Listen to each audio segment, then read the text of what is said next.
తీరును నేను స్వయంగా పర్యవేక్షించాను. ఆ రోజు వారి కళ్ళల్లో కనిపించిన ఆనందం, ఆత్మగౌరవం నాకు శాశ్వతంగా గుర్తుండిపోతుంది. రేషన్ కార్డు ప్రజల ఆత్మగౌరవానికి మరో ప్రతీక, ఒక భరోసా, ఒక భావోద్వేగం. ఆ భరోసా కోసం రాష్ట్ర ప్రజలు 10 ఏళ్లు కళ్ళు కాయలు కాచేలా ఎదురు చూశారు. ప్రజాప్రభుత్వం వచ్చాకే ఆ ఎదురు చూపులకు శాశ్వత పరిష్కారము చూపించడం జరిగింది.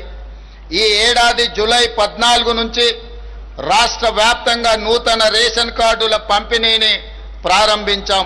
10 ఏళ్ల తర్వాత చేతిలో రేషన్ కార్డుతో రేషన్ షాపుల ముందు సందడి కనిపిస్తుంది.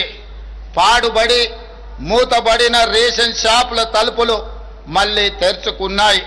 పేదవాడి ఆశలు, ఆకలి తీర్చే భరోసా కేంద్రంగా నేడు గ్రామాల్లో రేషన్ షాపులు పూర్వ వైభవాన్ని సంతరించుకున్నాయి. ఇది మేము తెచ్చిన ప్రజాపాలనలో మార్పు.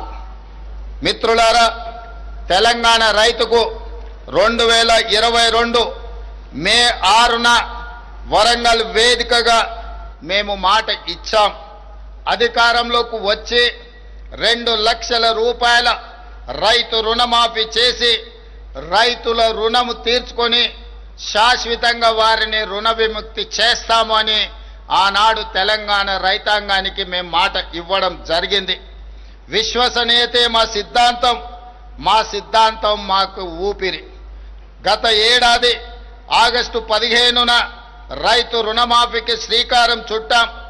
రాష్ట్రంలో ఉన్న 25,35,000 మంది రైతులకు 20,617 కోట్ల రూపాయలు ఏక మొత్తంగా 2 లక్షల రూపాయల రుణమాఫీ చేసి శాశ్వతంగా రుణ విముక్తుల్ని చేయడమే కాదు, ఈ దేశ ప్రజలకు 15 ఆగస్టు నాడు ఏ విధంగా స్వతంత్రం సిద్ధించిందో తెలంగాణ రైతాంగానికి కూడా రైతు నుంచి విముక్తి కలిగించి స్వేచ్ఛ వాయువులను ఈనాడు ప్రజాపాలన రైతులకు అందుబాటులోకి తీసుకొచ్చింది.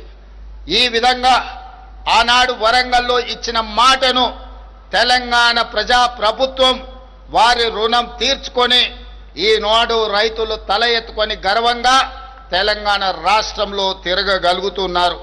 అదేవిధంగా మిత్రులారా, రుణమాఫీతో రైతు పట్ల మన రుణం తీరిపోయిందని మేము చేతులు దులుపుకోలేదు. పొలంలో నాట్లు వేసే రోజు రైతు చేతిలో పెట్టుబడి ఉంటే ఆ భరోసా